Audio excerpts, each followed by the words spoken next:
This episode is brought to you by Mortgage Workflow Partners and the Mastering Encompass series, both for users as well as administrators. You can find out all the information about it over at masterengencompass.com. Also, if you'd like to check out what we're doing on YouTube, go ahead and subscribe to the channel using the @MasteringEncompass handle, and make sure you stay up to date on all the information, not just with podcasts, but also video content that we bring to you as often as possible. Now let's get on to the episode. Hello, everyone. Larry Bailey here with another community meeting. It is Tuesday, July 23rd already, if you can believe that. And it's 4 p.m. Eastern. So we're getting together as community calls. You can find out all the information over at mortgage.community. Also, if you're not a subscriber to our Mastering Encompass channel on YouTube, do me a favor and go subscribe to that. We're trying to get to 500 subscribers here in a short bit, because I want to bring more information in an easier way to consume for some people directly, and YouTube is the other place to do it. So if you wouldn't mind going and subscribing there, I would appreciate it. As always, for anybody that's joining these, if you go to YouTube, Luba's asking for the link. If you go to YouTube and just go, if you just search at Mastering Encompass, that's it. I can post a link to in chat and things. So thank you, Luba. For everyone else who's rolling in, we've got about 30 minutes packed. And I noticed yesterday when we did the post, it's like Encompass Web 24.2 is live. And then I'm like, oh, no, it's not. And so rather than change everything, I kind of was a little bit cheeky there and put almost live, because obviously you should be aware of this, but Encompass 24.2 got moved to August 3rd. We know so far that there is no change to production launching on August 17th. If I said October, just lay me down, put me out of my misery. August 3rd and August 17th are the dates for the test update and the production update, respectively. Obviously, everybody's concerned about the time to test. I'm honestly not in a good place right now. So if you can follow along with my broken English, congratulations. But what I'm trying to say is the way that you're going to make sure that you test is the things that you're going to deploy right away. Now, there's a lot of folks that are getting stressed out over the HELOC updates. If you're doing HELOCs, you've got that. Also, as Angie points out in the chat, there's also not much time for training. And I'm right there with you, Angie. I like to do training, as you guys know, and there's no time to really roll out a good walkthrough of how things are supposed to work, train the teams, and then have it go live. So having said that, what I will share with you over the last 20 years of using Encompass is that right now there's really a limited window. If you feel like you're the kind of company that wants to ask ICE for an opt-out of a major update, you still can request. Like usually there's a 2-week window, door slammed kind of a thing. But if you are sincerely concerned about what's going on and ICE is not moving their release from August 17 to something later, and you feel like that's going to create jeopardy for your company, as far as I know, you can always ask, right? They can say no, but you can always ask for them to ICE to opt out your production instance from a major update. It's rare, and you have to plead your case for very specific reasons of how you are truly going to be negatively affected. But and as Chris says in the chat, if enough people ask, they may get the hint. My guess is that their code is locked down. I don't know if it's a good idea to push, because when you push 24.2, you're also putting a situation in releasing for 24.3, which was slated right now for November, as far as I know. So I would look at your situation. Every company's different. Everybody's a little bit different. But if you truly feel with an effective piece of writing that your company is at risk, ask. Doesn't mean that you can get it, but I would encourage you to go down there. So our topic for today is about Encompass Web, because I continue to find extraordinary opportunities to really do something that you normally don't get a chance to do at your own company, which is to completely change the way you use Encompass. And you might be giving me like a little eye roll or a little groan, be like, Larry, we got enough work. Like, I don't need more work. And what I'm telling you is that your executive teams right now are worried about ramp up. So in case you haven't noticed, production's coming back slowly for some companies. Other companies are like ripping it. And what the ownership and the executive leadership of your companies are scared to death of is to go through another cycle of throwing bodies at the problems and then having to do some reduction in forces down the road sometimes.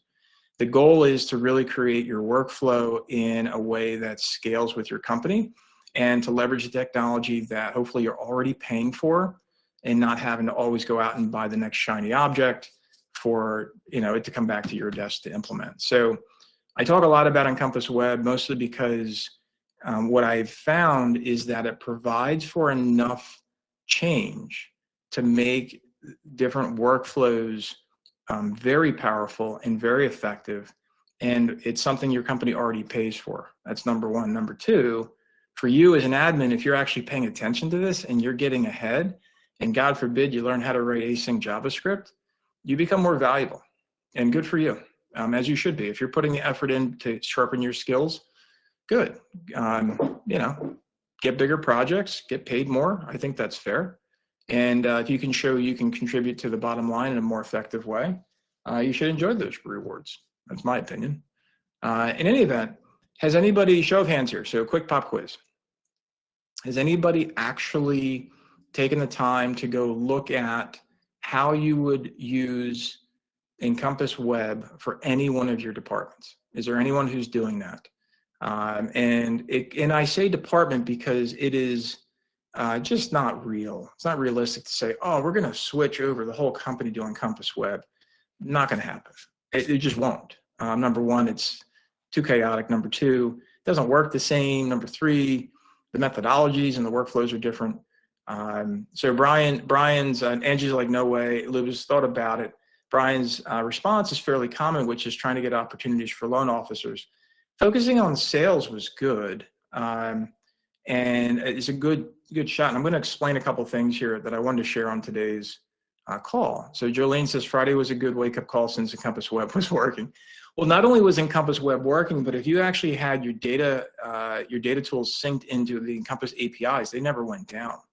So we actually had companies that were using the Bullseye product from ATI, which is a business analytics program that is far more effective and efficient than most others that are out there and way cheaper. So if you're interested in that, I would strongly encourage you to check out Awesome Tech Inc. for Bullseye.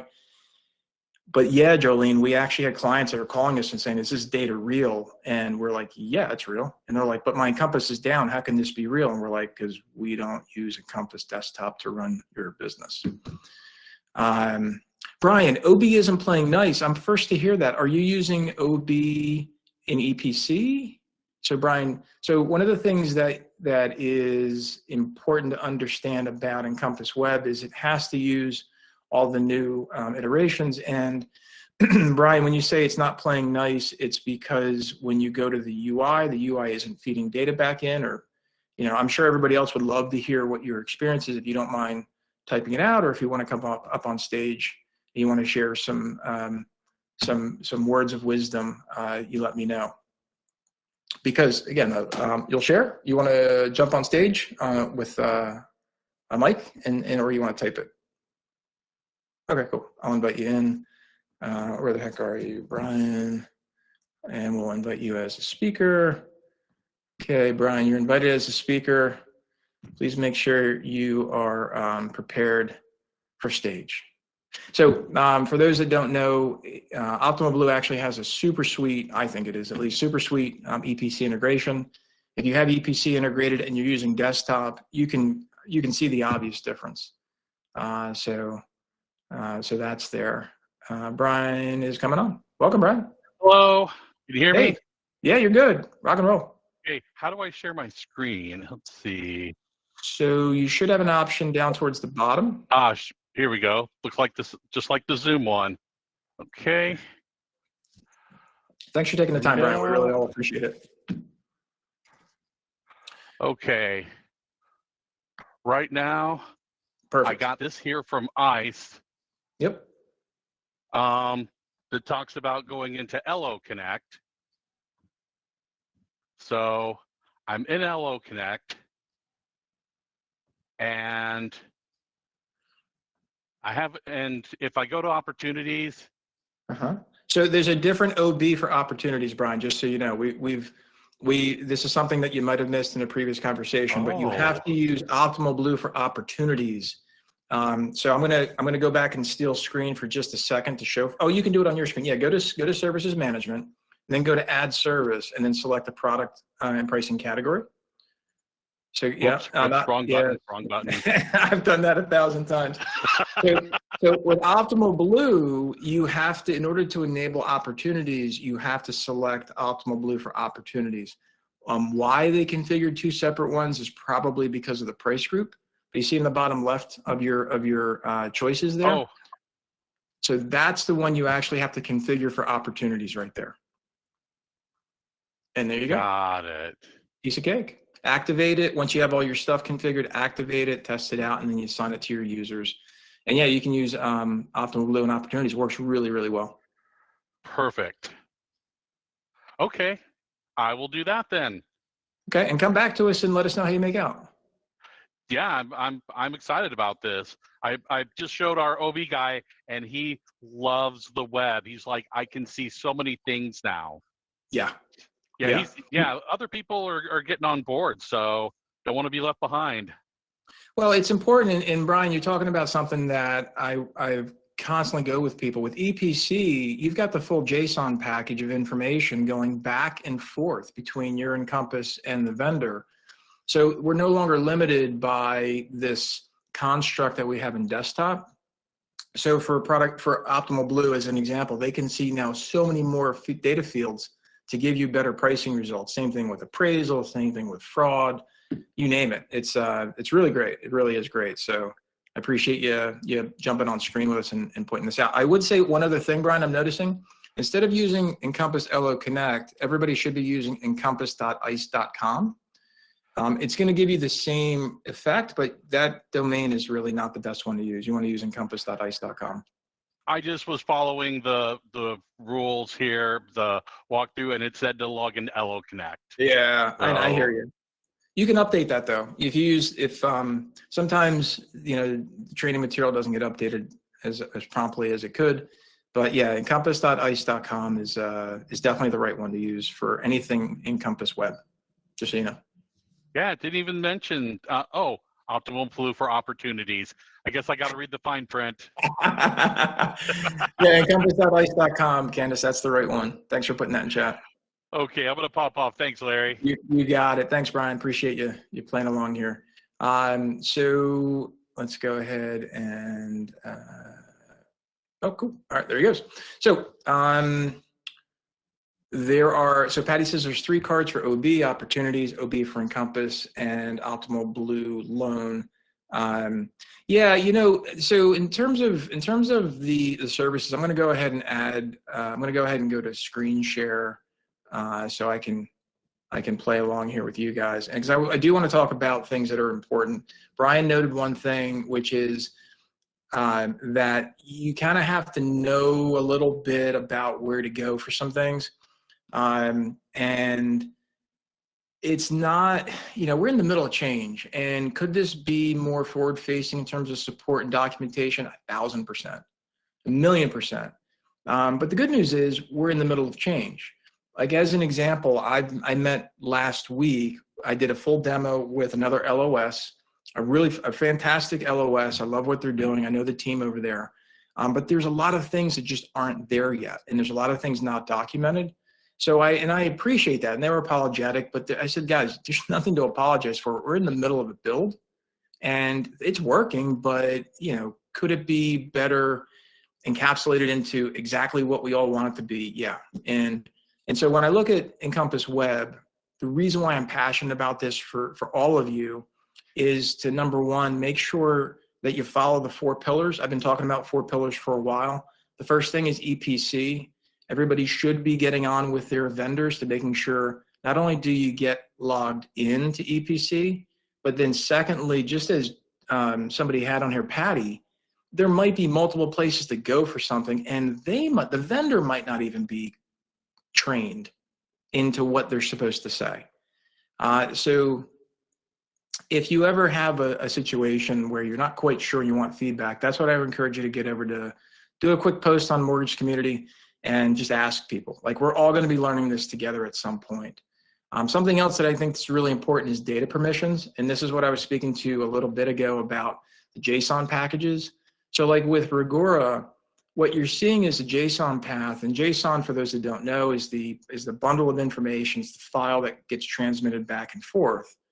And so what you're seeing is, for the first time really, is exactly what data is leaving your Encompass and what data is coming back. And so in this particular example, like what gets written back is here. Now you can't modify this, but you can come in and create custom fields if there are any JSON paths that are not mapped. So in this particular example for Rigora, everything's mapped just about except this. Now, I don't know if you want that, but if you did want a custom field for office branch name, you could go in and create a custom field in the services for Rigora for this example. And they're just one. And so, you know, that's important to know. I'm going to pick up on the chat here. So going back to EPC, October 25, 2025 is a hard and fast date. As a matter of fact, we got about 3 emails so far this month from ICE reminding every vendor, like I'm with Awesome Technologies Inc. for the software side, for the programming side. And so all of our software has to be pointed to the new API locations. So if OB doesn't think it is, I don't know. You know, I can't really speak to what they know, but I can tell you that ICE has been very clear about what they say and also what they do. And as a customer of theirs, I would always come back to the vendors, all the vendors that are available to choose, to make sure that I can run my business on here. That's number one. Number two, keep in mind that if you activate your services management here, you've got to deactivate your services password management in desktop, because Encompass Desktop will always default to services password management first before it goes and fetches web settings. So out of the 4 pillars, the first pillar is EPC. The second pillar that I talk about is using, and you can flip either way you want, but task-based workflows and enhanced conditions. And so you can take your pick. There's a lot of companies that are trying to figure out how to get onto enhanced conditions because they love the full automation. And those companies realize that their conditions are in such a place that they'd love to clean them up while they migrate. And it's a project and a half. So if you're facing the situation where you want to get into the enhanced conditions for the automation and for the different kinds of condition types that you can create with that, you might want to settle in the middle of saying, listen, let's convert to enhanced, and then we can modify the enhanced while we have them there. It's kind of tricky, but that's one thing. And then task-based workflows and workflow tasks, again, I can't speak highly enough of those, especially for companies that are using checklists, or you're using a series of rules to make sure somebody did something. It's a great opportunity to present both the image of the file that they're working on as well as the data for them to type into on one screen, and make sure they know when they have to do that by, and that it was actually done.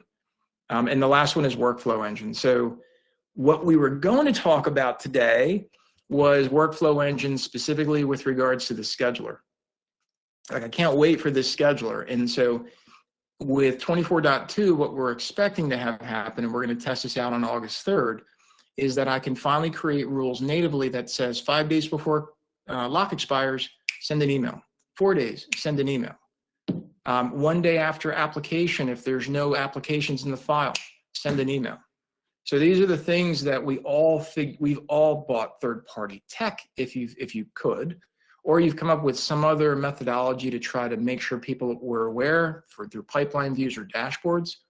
But now you can actually leverage Workflow Engine to send out notifications on scheduler, again, assuming 24.2 gives us what we want.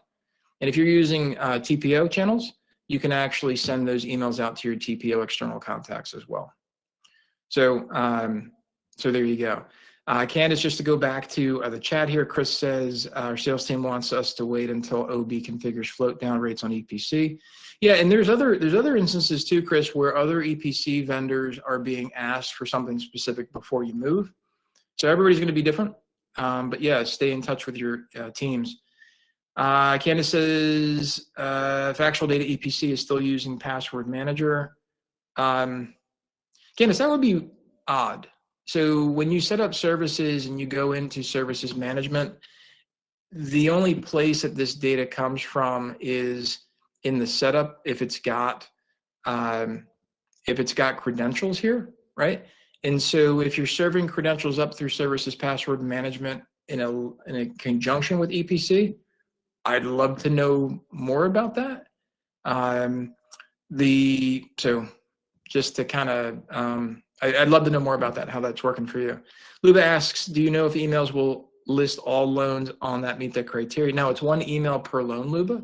So the notifications are still taking the place of field trigger emails, right? And so what I was talking about on the community was, my whole thing is don't use Outlook for notifications from field triggers and emails, or for emails. My whole thing was always use SMTP for reliability. Well, now you can actually configure, and this will work now, but you can configure all of those triggers to fire notification templates, and your sender can be whatever you want it to be through your DNS. This is a big deal for IT teams because they no longer have to leave a mailbox open, which freaks all the IT people out. Because if somebody grabs that mailbox credential, which it's possible, they can do all kinds of nefarious things with that mailbox email, and no one's going to see it because it's not a real mailbox. It's an SMTP box. So if your team's totally against SMTP, I respect that. I would encourage you to look at notification templates. And this is what I sent in the post on the Mortgage Doc community. So hopefully that's helpful. Candace, maybe we can talk more about that on the community with your situation, because again, the only thing I've ever been trained on and seen actually work is if you've got the services tied in here, the services password management will override that, but it still will not give you the EPC integration. So if you found a way through that, I'd love to learn. Luba adds, it could be a good thing to annoy. Yeah, anytime you can send notifications, if they're not paying attention to dashboards and pipeline views and or reports, maybe an email gets their attention. I guess it depends on what you add in there. So Angie was confused too about that. Yeah, Candace and Angie, I'd love to learn more about that. So beyond that, the last thing I wanted to fill in here was customization and specifically custom forms. And I've talked about this for a while, but we're in the middle of delivering a new workflow to a client. And I wanted to kind of go through, again, this application view with cards. I know I've talked about this with, sorry, let me flip this to desktop. So I know I've talked about this before on other calls, but I want to reinforce something really important. These cards will link over to whatever you want it to. And in web, things are named differently because it's web-based, not desktop-based. Example, URLA lenders broken out into several different cards. So if we go as an example, if we go into a loan real quick here, we'll go into conditions enhanced. When we look at the application view in here, and we go into, right, this is our URLA, parts 1, 2, 3, 4, and lender. Qualifying the borrower, you would never think this is the bottom of the URLA lender. You have to look for it. So you could take, if you wanted to, and this particular form doesn't have any button code, so it's a little bit safer, but you could take this form, turn it into a card, and then apply it back to wherever you want it. Now, I'm not suggesting you rebuild native by any stretch, but what I'm suggesting to you is when you're looking at how you build out your forms, a card is going to link to an input form, which allows you to break up your input forms into chunks of data that makes sense for your team to use. The second thing I wanted to draw attention to here is, let me go back over to admin. This is very, very important. If you haven't already discovered this, when you're in, I'll go into borrower summary as an example because it's a form layout. What's really important here is to understand that not every action available on desktop is available in web. So specifically, if you click copy from borrower here, you'll see that the action is copy from borrower, and that's convenient. But what's important to understand is as you go through this list, not every action is there. And so this is where you get some savvy folks who understand JavaScript. They actually will write events, and they'll actually create the Java code here to go with the click event, right? So this loads by default, and you can build out your own click events within that control, just like you would on Desktop Input Form Builder. So if you're kind of nervous about learning something, these kinds of things, I would encourage you to check out the Ice Mortgage Technology GitHub, and there are code examples on there. I also would encourage, if you're looking for solutions, again, that's why we have the community to begin with. So there are ways to share these snips, but ultimately, when you do build this out, you're going to want to make sure that when you go into assets, this is where you keep your JavaScript files. So when you have them, they're going to live here, and then you're going to apply them in your forms. This is a very novel idea. We don't build input forms this way, but I wanted to share this with you because storing your information in a way that's shared across the experience is more efficient, which means that if you wanted to take this card linked to this input form, you can put this card anywhere you want, so that if you were to go into a file, you can define what the user sees based upon channel, and you can define how these summary forms look. So they don't need to see all this stuff anymore. They really don't. You can go through and you can create these summary forms, is what I like to call them because it's a habit, but you can create these views that have multiple cards that are specific. That's number one.